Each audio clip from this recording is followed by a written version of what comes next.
Good evening, and I hope you notice there's numbers taped to my chest. These are not tonight's winning lottery numbers. Otherwise, we'd all be done and we'd all can go home. I want to talk to you tonight about U.S. congressional term limits and how they should be applied and what you can do about it. Jim Moran, the 8th Congressional District of Virginia, recently stated publicly that congressmen and congresswomen are underpaid, that they have to sleep in their offices, and they can't afford housing in the District of Columbia. This doesn't make a lot of sense to me, since they make 5 times more than the average American household in this country. I think they've become used to a higher standard of living, and that they are at a point of being career politicians. These politicians have the ultimate power. They can raise taxes. They can increase their own personal salaries, which any of us would love to do. I'd love to go to my boss and say, hey, I'm going to make an extra $10 an hour right now. But that's not how my life really works. It seems to be for them. And it almost seems as we've created a ruling class. They are career politicians, and that is an ultimate problem.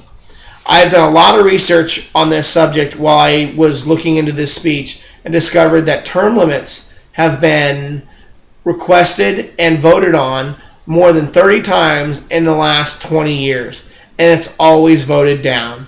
And this is because the same people that are voting on it are the same people that inherently do not want it to happen, and that's why it's never passed.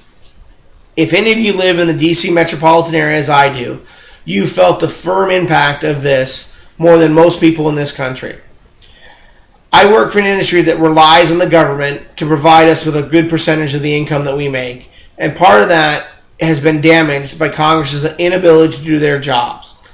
And this is a great disservice to this country, and it is in part because there are no term limits, so Congress continues to believe they can do whatever they want, regardless of how it impacts the people around them. Today I want to talk to you about term limits and how we can help and cause this to become a reality for our country.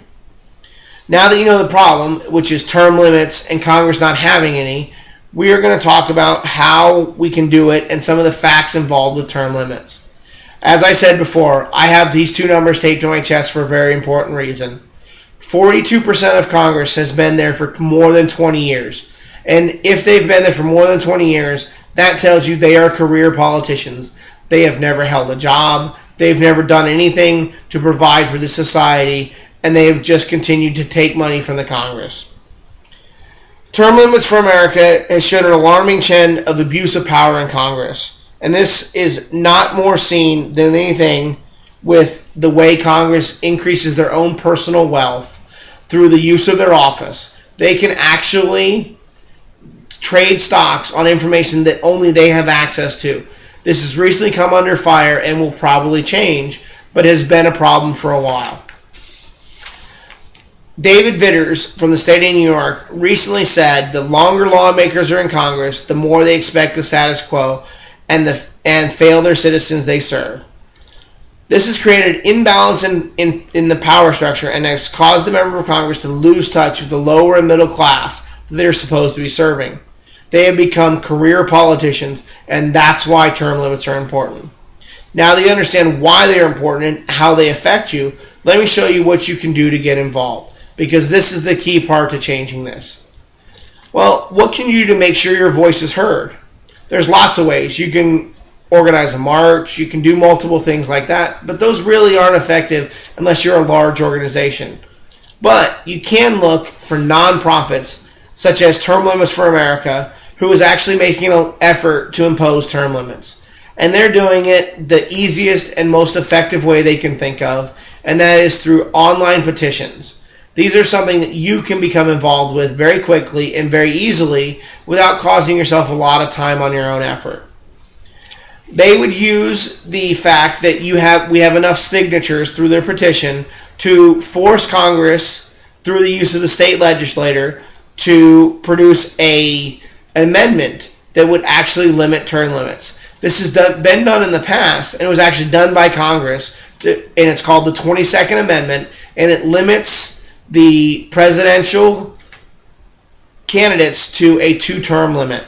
This is the same thing that we should be doing for Congress. And if we do it, it will actually be our 28th Amendment. But it'll only happen if you find a way to get your voice heard and sign on to the petition.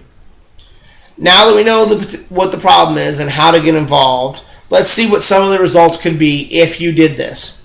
Well, what do you think the benefits of term limits would be? I think Congress would be more effective because they wouldn't have as much time to be in office. It would also stop the constant bickering that goes back and forth between congressmen of different parties and different sides because they don't have as much time to achieve this. It would also reduce corruption because we haven't talked a lot about that, but corruption happens all the time, and the longer they're in the office, the more likely they are to be corrupt by PACs and other things that provide money to increase their own personal wealth. It would also make them more aware of what's going on within their own office, since after a short number of years, they will have to live under the same rules that they've been put in place, and this will probably make them think a little bit more about what they're doing prior to doing it. We've talked about a lot of things today. We've talked about congressional limits, we've talked about the ways to get involved, and we've talked about some of the benefits of actually having term limits.